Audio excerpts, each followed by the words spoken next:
Hello, everybody. Today we're going to talk about something a little different. We're going to talk about the evolution of geologic maps and some geologic terms. This is going to be a longer video, but first I want to do a shameless plug.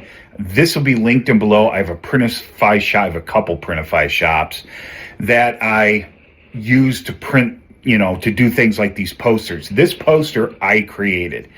Now, everything is to scale on this.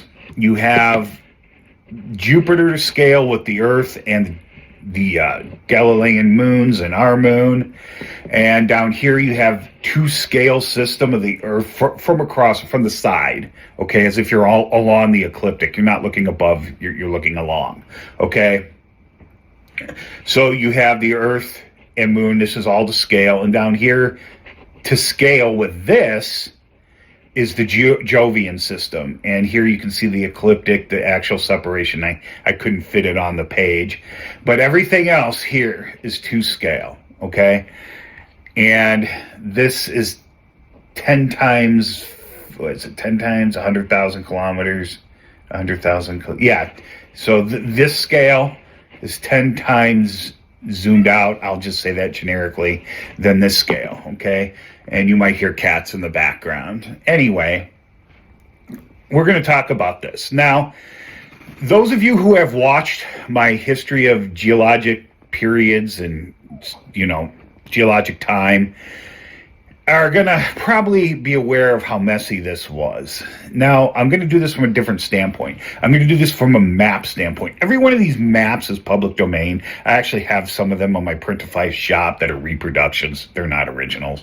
Okay, but we're going to go through this a little bit. Now, we're going to start up here. You'll see the year. I think I have the year on all of them. I may or may not have the author's name. Some of them don't have them. But it's usually, I don't think this one actually has one on it. Oh, no, it's up here. You can always just, go zoom in or something and whatever. Anyway, navigation around this time when the Europeans were aggressively conquering the native peoples of North America and taking their land, they started to divide up territories, for the different powers. Spain, Britain, France, you know that history. I'm not going to get into that. But what I want to show you here is there were no geologic maps then, not on this side of the pond. Geology was basically just getting started as a science. You had Steno, I believe at this time, he was one of the pioneers. He was a Catholic bishop. But there was really no concept of modern geology at this time. No one made maps, for that purpose. They made maps for navigational purposes. So this type of map would have been done via sea. Now, the way naval navigation was done then, there were no computers, no GPSs, no satellites in orbit, none of that stuff. They basically had to go down the coast to do it and rely on the position of the stars. That created inaccuracies, and they were aware of that. We were still really waiting modern mapping techniques, both terrestrially and from the sea. Neither of them had been born yet, and I went into a deep dive, and I have yet to make the video about land surveying by the Europeans in the early days. And at this time, there was no set method. Okay, there was no standard. Everybody used their own thing. So you're going to see more of a focus of these early maps from a marine standpoint, from a naval standpoint, not so much from a terrestrial standpoint. Okay, now let's fast forward 50 years. We have this map here. Oh, that was not meant to happen. Okay, there's the author. Now, what you see here is this looks a little better for the area. But as people tried to claim land, there were a little bit more conflicts between European powers. So the need for more accurate maps came about. And as you can see, this was originally called Lake Illinois. The French say Lac. That's why for the Great Lakes, we say Lake Superior, Lake Michigan, Lake Huron, and not Huron Lake, Michigan Lake, Superior Lake. It's because of the French. So anyway, you can see this is a little more detailed. It's still grossly inaccurate. This stuff, I think this is shoaling. I don't read French. My mother does. I think that's shoaling, to give you an idea. But now you start to see these could be used somewhat practically. You see it lines up better with lines of latitude and longitude. Oh, here's the, okay, there, sorry, wrong side. And yeah, I'm pretty sure these are known shoals at the time. These probably aren't printed that accurately, but they helped. So these were starting to be used, like from the map. You would make your navigable decisions actually from the map and not necessarily just from the stars. So they were coming about, but we still had no geologic maps. At this time, geology still was not anything near what it is today. If it was even referred to as a science, it was considered a natural science. Now, I want to show you, this is 1796, so we're going forward almost 100 years, and I just want to show you this is not a geologic map. We still don't really have them. But what you see here is, now you see this one's in English. Who did this one? Map, Western Territories. Actually, I don't think it says. Yeah, anyway. You can see this a little better. This is Illinois, Indiana, Ohio today. Obviously, the lines were different. They put these ridges in here, which were really just glacial moraines. Really obvious glacial moraines. They aren't plotted accurately, but they are. And this here, this high plain, that's a nice talk for another time. But you see how this goes, the rivers go the other way. It was basically just here to demonstrate why you have this interstate divide here, drainage divide in Michigan. Now, of course, Michigan wasn't a state then, but just so you know, okay? The Upper Peninsula is up here, and this is why the United States ended up with Isle Royale and not Canada. See this? This island does not exist. You see it's got a little question mark by it. This is not a real island. And this map is actually the one that kind of set the stage for the U.S. to get Isle Royale, okay? This map would be, well, you know, the U.S. doesn't have a lot of islands here. We have these. They would get this big one and this big one, but, you know, we have our other ones. Maybe we could take this one if they really want this one and all that stuff. And eventually the line was drawn like this. These islands are not this big. There's, where is it? I think this is the one that's actually the biggest one, and it's over here. But this island never existed. And so people were starting to use maps to make political decisions at this time. Okay, even bad maps. But, you know, those kind of errors happen because the people who would have divided up, Congress who divided up the boundaries, they would not have been over here. They don't leave their little bubble, okay? They aren't explorers. They aren't, you know, pioneers. They sit and pick their nose all day. So they would have used something like this to make their political decision. And even though there's a question mark here, they're like, well, that looks pretty big. Maybe it does exist. Well, let Canada have that if they give us this. Okay, anyway, I digress. The point is, we still don't have any good geologic maps, and geology still isn't really a thing here. This is, at the time, was the Northwest Territory of the United States. That's why it says Northwest Territory. This is, you know, just right when the U.S., you know, was a thing, okay? So now we come to 1807. If you notice, this map of North America looks a lot more accurate than this map. So we are now about 157 years later, and we get a pretty good and accurate map of North America. Obviously, still some things that are not lining up. That's fine, because at this time, in the early 19th century, the Europeans had finally decided on a universal way to do mapping. This has to do with unit of measurement that you see on Canadian geologic maps up through the 70s, maybe even early 1980s. And that's a unit called chains. You can still buy a chain today. It has a definition. And everybody on this side of the pond would go metric, And as you all know, this little area thinks it's special and didn't have to do it. So we continue to use its system. It's a system that gave us township and range and all that other fun stuff. But terrestrial plats and surveys started to really become important. And this is one of the few things that owning property actually drove. The concept of property ownership, you know, there are still places on Earth where you cannot own property. No one does. Well, maybe up here. Okay? But that concept and of territory, you know, got to have the land under my name, really drove this accuracy of maps. It really did, even though it's a horrible way to do it. All right.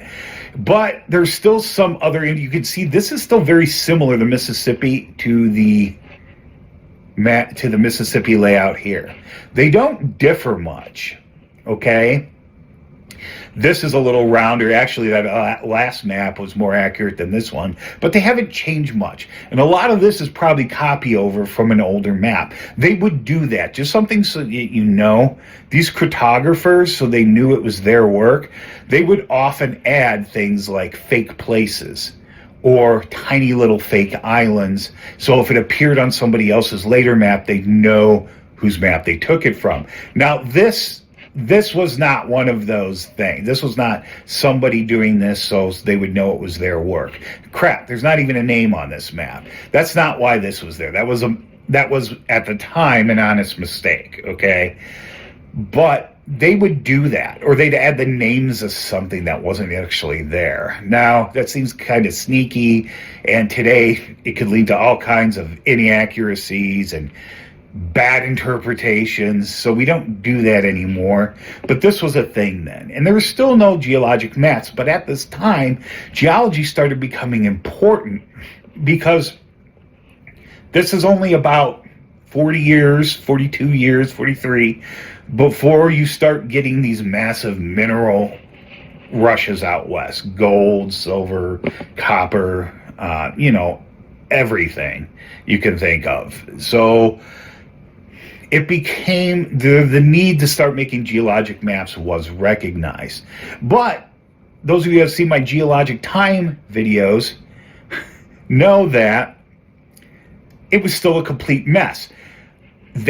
And because of that, like the geologic time, the names, we didn't had no clue how old the Earth was here. We were doing relative aging only. You know, this rock is on top, using Steno's laws, cross-cutting relation, all that stuff to determine that the periods, ages, whatever, because at the time there was no standard then either.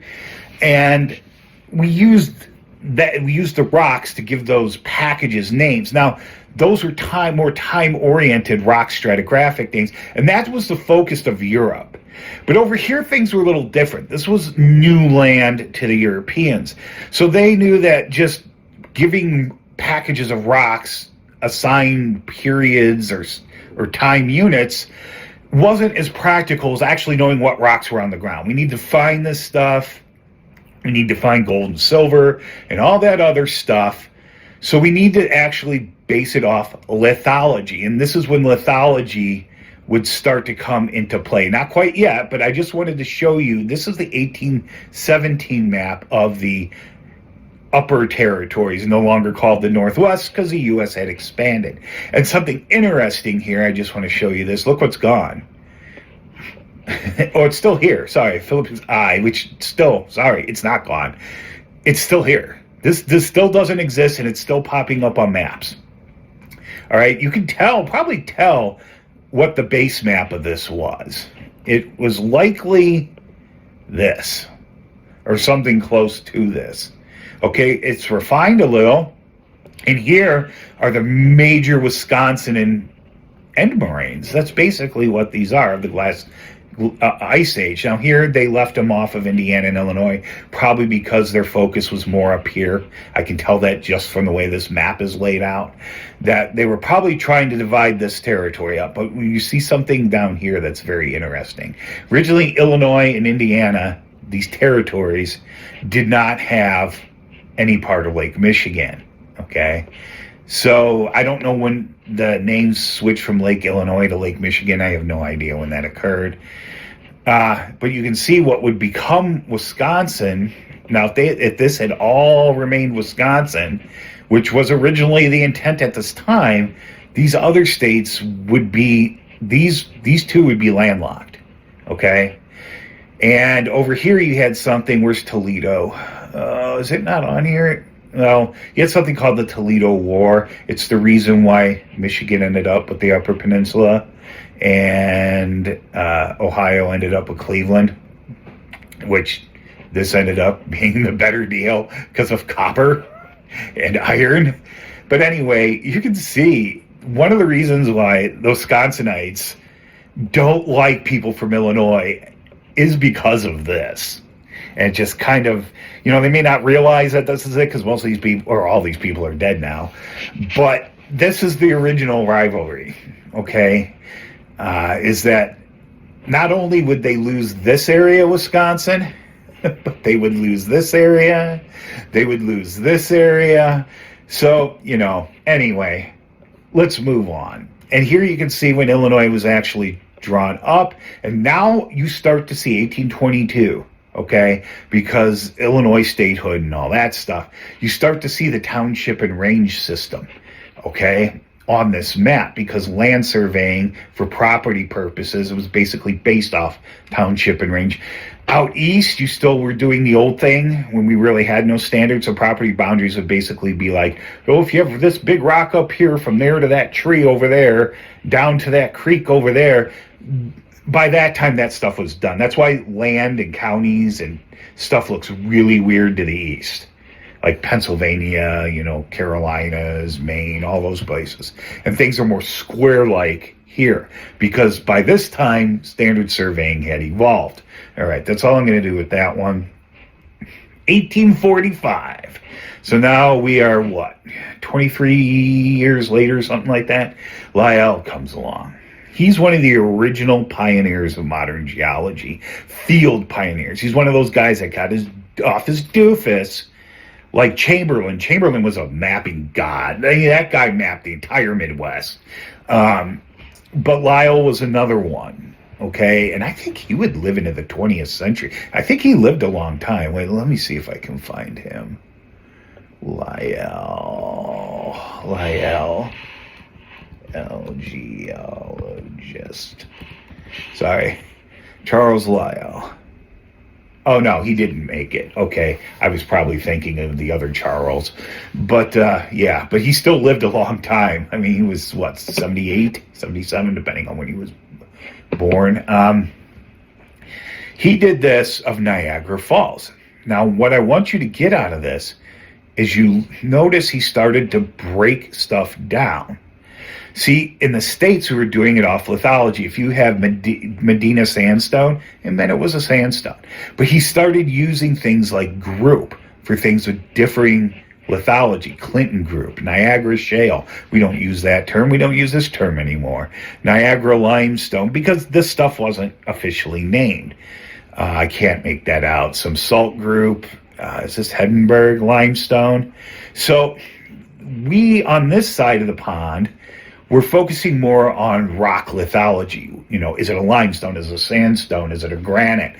Stuff like that, okay? The lithology, and that's why North America ended up becoming kind of the pioneers of stratigraphy, because while the Europeans were still trying to put everything into periods of rock packages, we were actually concerned more with what the rocks actually were, okay?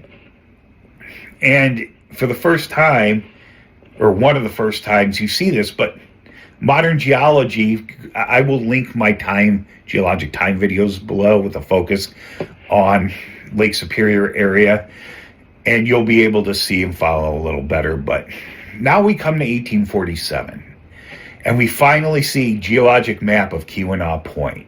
Okay, for those of you, I should probably do this. Keweenaw Point, for those of you that don't know where any of these places are, I apologize. I just assume everyone knows where the Great Lakes are. All right. Keweenaw Point is up here. That's what it was called then. It's now called Keweenaw Peninsula, even though technically it's an island. No part of it. This part's the island. This part was called the point. But now, stop that. Now this part is all called the peninsula, okay? And the counties, there is a Keweenaw County. But anyway, it's this area, all right? So then, where do we got here? You can see by looking here, we're still on, and this is pronounced grass shit. There's some really Lac La Belle. So you still have the French influences up here, okay? You see this mapping, and this is actually somewhat decent. This was not a bad map for the time. But they still didn't know about the mid-continent rift. They were just mapping lithology. So you see Jasper.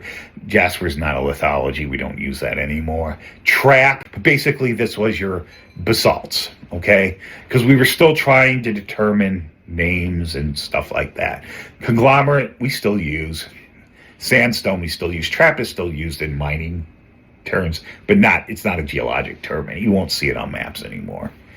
But basically, you have these igneous basalts, these traps here, and this is where all that copper is. It's where all the copper is. It's in the sandstones between here, and some of it is in the actual basalts themselves. A lot of it's right up here. This is what is called the Copper Harbor Formation now, and over here we have the Jacobsville Group, and they did not map the Keweenaw Fault.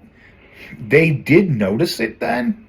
I believe by this time it was noticed that something was up in this area, but they didn't know it was a fault, okay? So for the first time, we start to see geologic maps based on lithology, and you did see it here too. So that started probably 1820s to 1840s is when that really got going. So now after that, you're going to see better maps. 1864. The Geologic Map of Canada. I think this one is in my Printify shop. Now, this is interesting because you see this here. Now, this has to do with scale and conflict, because we're going to see the map next, and I'm going to show you how even though stuff is made around the same time, due to scale and who's making the map, it may or not be accurate. Those of you that know, now the maps pretty much at this time, it looks like it does today. The coastlines are accurate. The Great Lakes are accurate. Rivers are accurate. Illinois looks like Illinois. Minnesota looks like Minnesota, etc. What you have here, though, is you have this. Notice you still don't see the Keweenaw Fault here. Now, what is this? This is the Mid-Continent Rift. We know that now. But that's not what they have it mapped as. Let's see if we can make that out. This is actually the low-res copy of my thing. I think it's 5 and 3. Okay, but this is definitely 3. This is 5A or 5. Yeah, it's 5. Okay, what is Unit 5? And we come down here. We see Huronian, Potsdam, Chazy. Okay, and as you can see, Chazy. Oh, no, I think, what was that sandstone up there? Anyway, it doesn't matter. Chazy, you look here, you see Laurentian and intrusive. Here you see greenstone and granite. But where the Mid-Continent Rift is, what did we see? We saw calciferous, Quebec group, Lower Silurian. So they thought the Mid-Continent Rift, whoever made this map, that this up here was Silurian. Because according to the laws of stratigraphy, whoever made this, cross-cutting relationships must not have been a thing in their head. You can see it doesn't even have faults on it. Everything, there's folding on here, but no faults. So I think this was mapped as, maybe that was mapped as Silurian sandstone. We don't have any Silurian sandstones actually in the Midwest. There aren't any. But this was all Cambrian. What they thought was Cambrian was this Potsdam. You'll still see this term. Huronian still used. Upper Laurentian or Labrador and Lower Laurentian. These are not used anymore. These terms are gone. Basically, this was the early Paleoproterozoic to Deep Archean. Okay, this is Paleoproterozoic. This stuff is Cambrian. See, but they just did it all as Lower Silurian here, Middle Silurian, Upper Silurian. Wow, the Silurian must have spanned about 400 million years at the time. But, that's just how it was, okay? Like I said, we still didn't have standards, and this is inaccurate up here. You can kind of tell it's really accurate right here, tries to be, and same thing over here. So this map was clearly made by somebody remotely, okay? They were looking at other maps, and whatever they had access to influenced this map, all right? And you can see the geologic map of Canada is what it's called. But very little of this is actually Canada. It was just what they called it, okay? But it is the first time you see a geologic map of any part of Canada, actually. And they have it as one. Most of it as one, or as, what is that letter there? 5. They even have the Huronian as Silurian here. Huh, that's funny. Anyway, so this would be your ones. That's your Laurentian that we don't use anymore. Now, I want you to look at Michigan. Just try to keep this in your head. You do see the Michigan Basin. That's good because they were aware of this at the time. And this would be the Wisconsin Dome or Arch, but you still see no faults. But look at Michigan here, okay? Now we're going to go to somewhere around the same time from the Michigan... Oh, wait, we'll come back to that. From the Michigan State Survey. Now you go to this at about the same time, a little later. You look up here and you see this map is far more accurate geologically. They still don't have the Keweenaw Fault. I forget what they called it then. I have it in one of my other videos. But you can see that these are recognized as igneous. Here's the Porcupine Mountains. So the Mid-Continent Rift, they didn't know how to interpret it, but they did recognize these as lavas. And this is a lot more accurate. You see the older Archean here. This is completely inaccurate, but you see a well-defined Michigan Basin, and you can see at this time, this was kind of the resolution.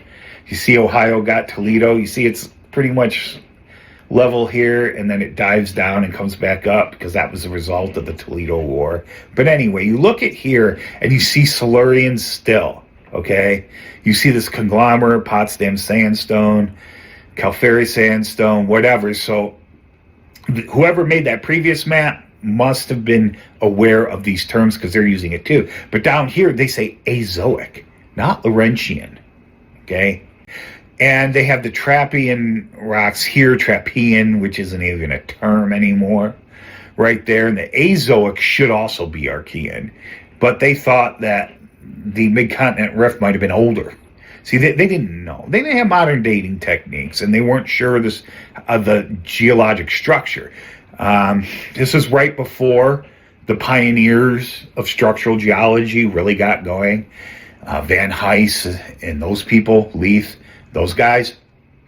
So it was still pretty much a guessing game at that point, okay? But this is still more accurate, all right, than this.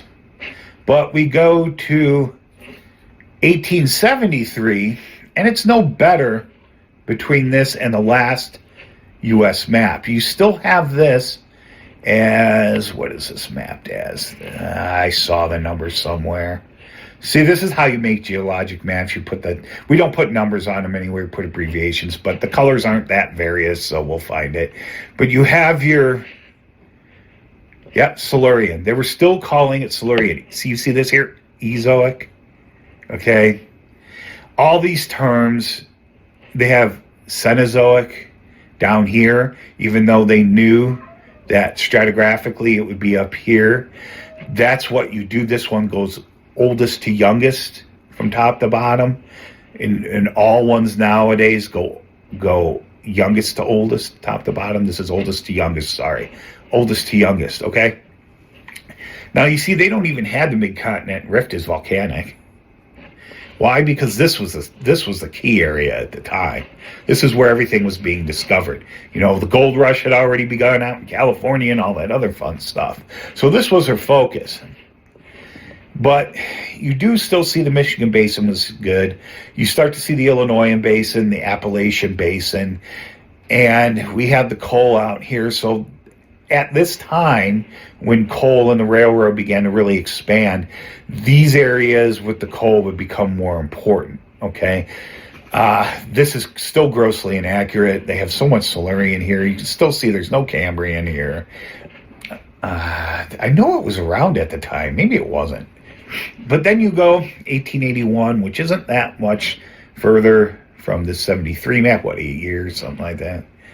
Okay, so you come here, 1881, and this was done by the Wisconsin Geological Survey, which was eventually renamed to Natural History. I usually get the name wrong and I get really offended when I screw it up. It's like, it's not a error, man. Get over it. So this is a bedrock map, okay? Now you start to see, you actually saw this in the 1845 map of Lyell's, a cross section. Okay, there's one here, there's one here. We still don't have this part worked out, okay? But we are getting better. We're starting to recognize things. We're starting to make cross sections so we can understand things, okay? Blue Mountains is a great place. I've been there. I made a geologic map of it in my early days. You can see we have a concept of glaciation here, okay? We have this stuff. This is you see they have this as H, which is probably Huronian. We're section CD. See, now we do A to A prime, B to B prime. Back then they did A to B, C to D. My guess is C to D is somewhere in here. You can see the Baraboo was recognized. You can see this is the Baraboo quartzite, but it's pink. Okay? I had the feeling because originally they thought Huronian. They thought these rocks down here, all these great quartzites all over Wisconsin, Minnesota, South Dakota, they thought all of those, this is not quartzite. This is what is now known more Archean. There's other sediments here, but anyway, other deposits. But anyway, I digress. So they thought it was all Huronian, like up here in Ontario, but it turns out this stuff is actually a billion years younger. But they didn't know that. They had nothing to correlate it with. That's why all these quartzites have different names, too. You have the Baraboo here, the Waterloo over here. You have Thunder Mountain up here along the Wolf River somewhere. Or not Wolf River Igneous Complex, which, as you can see, was not even recognized. One of the major volcanic events of North American Midwest wasn't even on this map, okay? But they did start to recognize this, at least. And you come down, and what you see here is this one is lithology driven. You don't even see geologic time on the side here. Nowadays we would, put that over there because this is a very primitive, very early stratigraphic column. You see the word legend here. Do you ever see geologic column up in any of these? No, you won't, because it's not a term geologists use. This is a stratigraphic column, what would become a stratigraphic column. And you see here, you see Laurentian or granite group. See, that's also your Ezoic, your Azoic, whatever. Your Huronian or iron-bearing group. The iron stuff is actually part of the Baraboo range and is a billion years younger as well. Well, not quite, it's a little older. It's part of what we call the Pinocchio. Anyway, but now they at least got the Keweenaw copper-bearing group of igneous and sedimentary rocks right. Okay? They got the basalts of what would become the Keweenaw supergroup. Okay? And now they got the Potsdam sandstone. That is Cambrian. They didn't divide out the Precambrian sandstones. They still thought that was all Potsdam when this map was made by these map makers. Lower magnesium limestone, that's your Ordovician and your late Cambrian carbonates.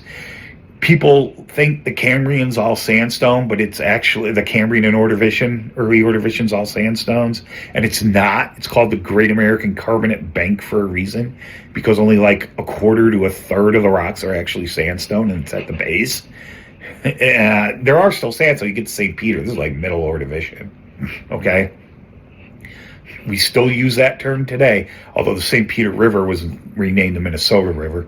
Trenton limestone, that still pops up on Eastern stratigraphy. Galena limestone, we use that now. Hudson River, Cincinnati shales, this is now the Maquoketa. That's late Ordovician. So this stuff, part of this, all the way up to this was Ordovician. Okay, the lower magnesium, limestone, bottom part in the Potsdam were your Cambrian. Now you get into your Silurian. Okay, the lower Heidelberg limestone is no longer used. The Hamilton Creek rock, I couldn't even tell you what that was. The Clinton iron ore, that is actually part of Makokata. That's now called the Nita. And the only reason why they put it on here is because it was being mined at the time. And I think it might still be. Oh, no, the last quarry I was in when they were closing it down and they let me in. I do have a video of that. It's old. But anyway, I'm going to try not to ramble too much. So this was Ordovician from here all the way down to about midway here. Okay. And this is Silurian. I don't know what this even is. My guess is it's probably Devonian, but I don't know. Anyway. But the point is, you can see now you start to recognize geologic structures on a regional scale. This is obviously some sort of dome or arch, okay? You see it here too. And then you get your flank sediments. And of course, there's vertical exaggeration here. This is not to scale, vertically anyway. Horizontally it is. But look what they did. They did it by ranges, township and range. And that's about 6 miles between each one. There's 36 sections in a township and range, and you also give they should have townships up here would be my guess. Oh no, they got some other, these are townships. For some reason they're in Roman numerals. That's weird, but not here. Anyway, I guess it doesn't matter. Let's move on. Geologic groups, this is who it was compiled by, preliminary, 1884. They have it as either, yes, Cambrian and Archean. So this is your Archean.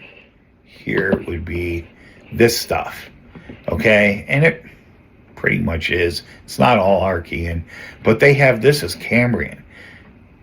This map, the map by periods doesn't help anybody really, except academically. Maybe this was made for that, academic purposes, okay?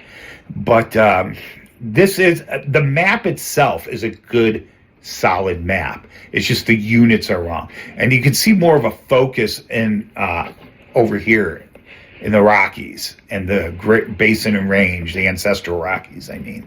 And you start to see a lot more because mineralogically significant, okay?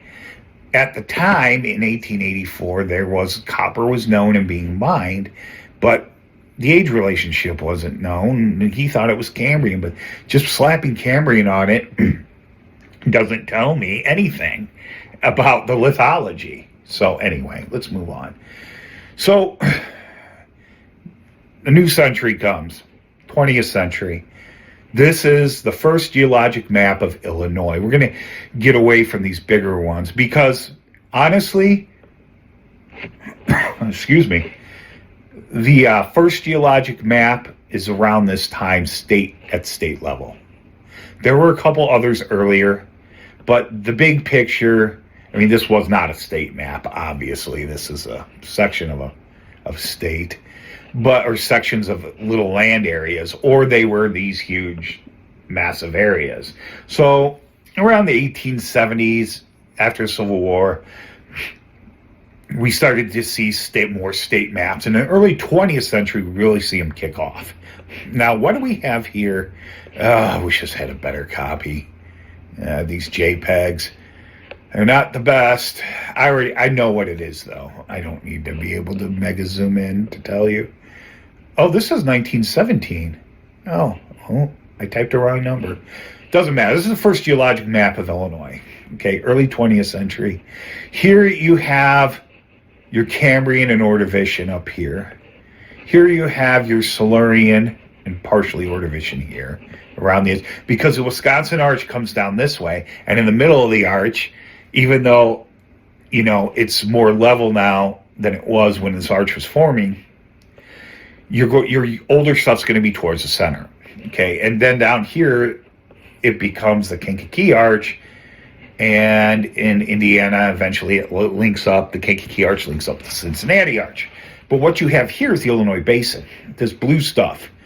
This is economical. We still mine it a little bit today, but we can't use it here because it has too much sulfur in it, so we send it all to China as if their atmosphere is different than ours, and they burn it there, but it's coal, okay? And, oh, now there it goes. It's a little better. All right. So at this time, we started getting standards. Okay. Our standards started to kick in. You can see here, we have cross sections. We're going to come back to stuff a little bit here. Okay. But now you can see Potsdam, Upper Cambrian Sandstone. Okay, now this is called the Mount Simon, the Eau Claire, the Ironton and Galesville in there. I don't know. Anyway, it doesn't matter. So Potsdam is still a term used today out east. They use it out east. I think it's a supergroup or a group. Now we have the Prairie du Chien. This is a group now, okay? And this is Ordovician and Cambrian, okay? It's not just Ordovician, okay? But it's getting better. St. Peter, Middle Ordovician. Good job. Kinswick and Platte, and this is your Galena Platteville group, okay? That's what this would become. And that's what we use today. And this, I think, is still a member or formation within one of those groups. Now you get to Wisconsin, and it's a little different because each state is allowed to set up their own strat column. And to this day, there's still some mess because of that. The Richmond, the Thebes, Fernville, these sandstones are far, far away from the Richmond. Richmond is northeastern Illinois. It crops out around Ottawa or north central in this area. The Thebes sandstone, if I remember correctly, is down in this area somewhere. So they didn't even correlate, so I don't know why they're like that here. But anyway. So, where were we? Okay. So we're moving up section. We get into our Devonian. You can see we have Heldenberg here. Maybe that is still used. I don't know. I know Kindercook is. See, I'm not a fan of result guy, but I do know that this is not organized like this anymore. Okay. Mississippian. At this time, Carboniferous was a term brought over from Europe, and we divided it into two systems, and this is why. Now they're subsystems, and we call it the Carboniferous period again, just to be more consistent. But back then, we had two different systems, the Mississippian and the Pennsylvanian. Why? Because on this side of the pond, the Carboniferous, the lower half, it's not half, but the lower part, was mostly sandstone and limestone with significant soil horizons. You do start to get some shales in here. There's no coal in it. I mean, there is, but it's like so small, nobody bothers with it. It's not economical. So the Mississippian was broken out from the Pennsylvanian, which is your typical coal beds, your coal measures, your cyclothems, which are not lithostratigraphic units or even acknowledged as stratigraphic units anymore. But that's why we had the two systems, okay? And I do know more about the Pennsylvanian. So Murfreesboro, number 2 coal, is called the Colchester coal. Now it's not called that anymore. This will pop up until, 1960s, 70s, something like that. Because it actually pops up on, I'm going to take you guys eventually Turkey Run in southern Indiana, or western Indiana, but south part, and you're going to see this term pop up again. Heron, Harrisburg, these terms are still used. They're just not like this anymore. And generally the Pennsylvanian in Illinois, and more so in Indiana, the bottom part, what they call Pottsville here, is sandstone and sandstone with coal in it. Okay? It becomes shaly as you move up top. Shale starts to become more prevalent. See, you get your sandy shales here. You do get shaly sandstones, but generally it does that. But actually down here in Illinois, there is a lot of shale and limestone intertonguing with this stuff, okay? In Indiana, it's dominantly sandstone, okay? Why? Because Indiana was closer to the basin, the edge of the East Interior Illinois Basin, which is this right here.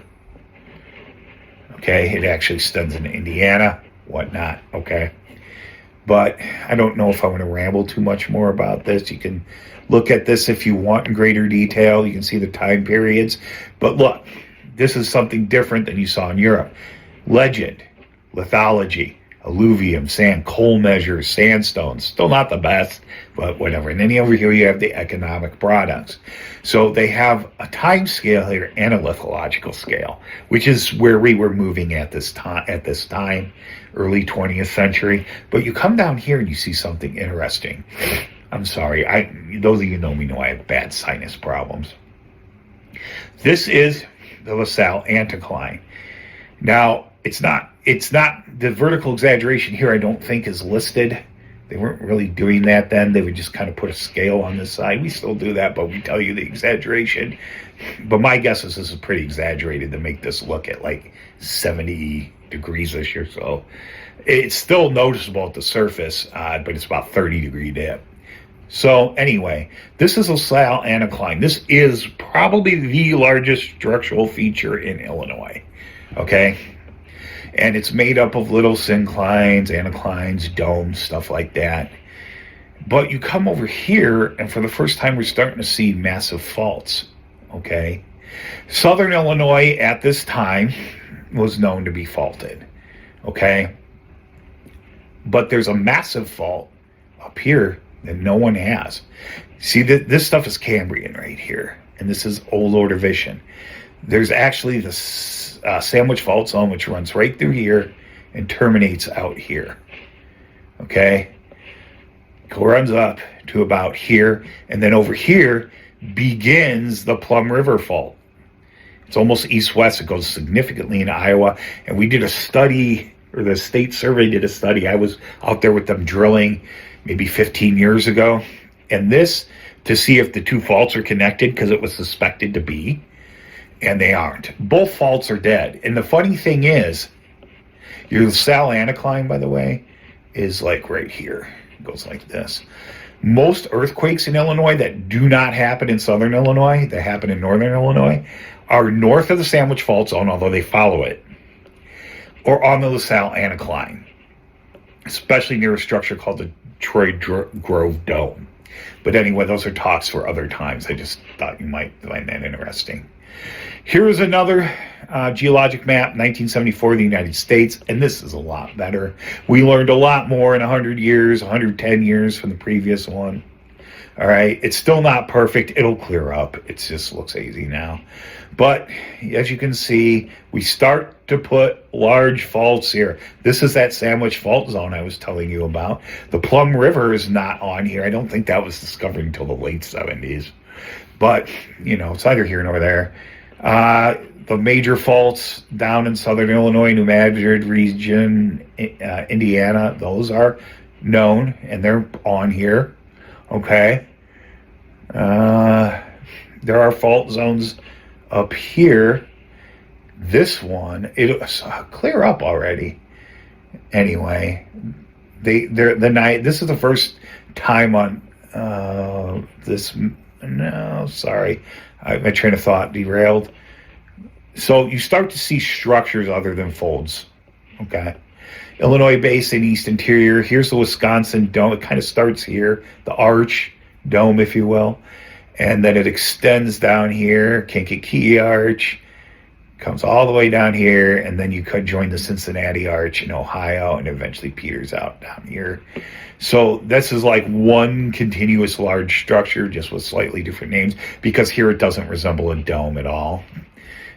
Some people just call this Wisconsin an arch too, but it is dome-like right here, mainly because of something that finally appears here, the Wolf River Complex. Okay. The Michigan Basin, that's all this actually. Okay. It does go into Indiana a little bit. Here's your Appalachian Basin. Okay. This is coastal deposits. All right. So, you know, Mesozoic, Cenozoic deposits mostly. So yeah, this is a lot more accurate. Here's your basin and range. Where's Yellowstone up in here? It's this area. So yeah, you're getting much better. You're getting much more detail. Now it clears up. You can see Cambrian, okay? You see lower Ordovician. Maps at this scale too. Lithologically, it's harder to do, although the early days they still tried to do it, except for that one map in was about 125 years or before this. But stuff like this, it's harder to do by lithology. Why? Because formations do not continue forever. Okay, they eventually change facies or pinch out altogether, or they're faulted out or whatever. Just like formations do not continue forever, just like unconformities don't continue forever, or conformities don't continue forever. So it's just easier to do it by geologic period, okay? But they do that. What's this down here? Okay, Great Basin and Range. You can see down here they do have some lithological units, okay? And they do describe some of it, okay? You do, even though you'll see Cambrian here, you will see a description, a lithological one. I can't read that. Lower Cambrian clastic rocks, a certain group and equivalents. That's where the equivalence comes from, shown separately in parts of the Appalachian region. Okay, lower Ordovician and Cambrian carbonate rocks, New York and Western New England. Okay, so they do still have lithology, but on the actual map, it's just easier to do periods mostly. This, at this time, we were just getting a North American stratigraphic code. It was not called that then. It was called something else, and it was in its infant stages based off of something from the 60s. Now, this map is all of North America, and I just really like it for historical purposes. But you can see we got a lot of units here, okay? This one will clear up, but I'm not going to stay on it long enough. I just want you to see how much the map of North America had changed in the, wait, what year was this? I can't see it. Anyway, I think it's got to be 1960s, 1950s, so for the past 300 years. All right, here's Wisconsin Geologic Map, 1869, not too much later after the first one. This is Michigan Geologic Map, 1916, okay? And here you can see it's very accurate. All right, and this, you can see your mid-continent rift rocks here. Do they have the fault? No, they do not. And they marked certain conglomerate beds because that's where the copper tended to be concentrated. Okay, they still don't have the Keweenaw fault on here, but this is really good map. You see your legend here, okay, and then you come down here and you see these great. This looks more like a modern stratigraphic column that you would see on a geologic map. Okay, so you have your system series section symbol. You'll still have the symbol. This is your lithological section. We just say lithology or unit. We don't really do things by series. That's a time or a time unit.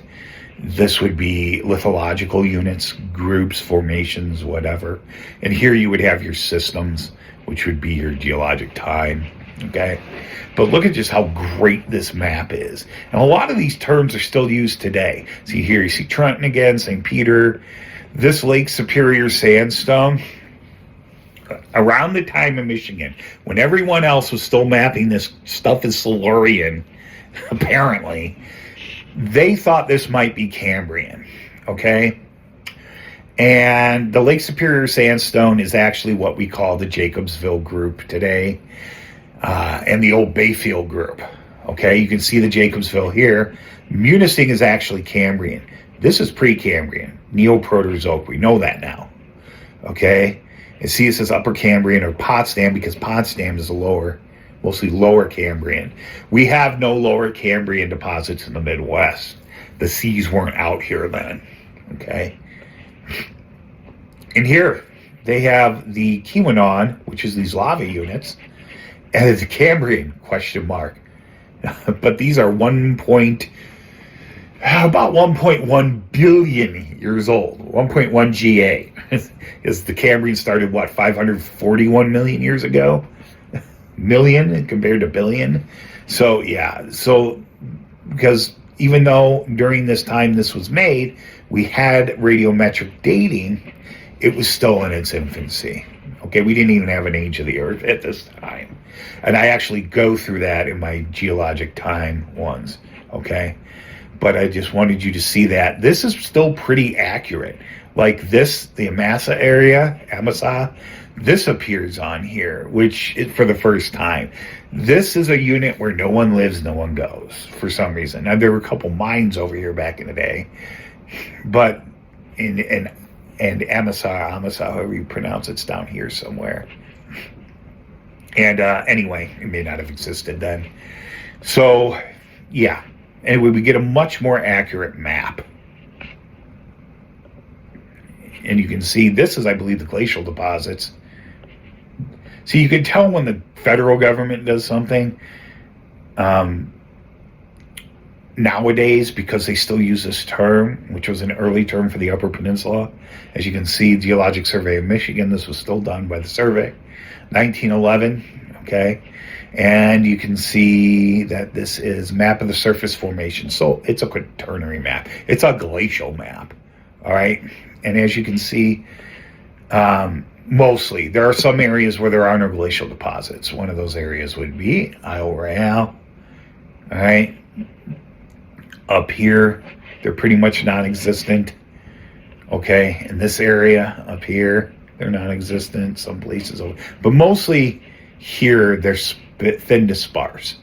So I guess it is a superficial map, but it is mostly a glacial map. You can see that's what they have here.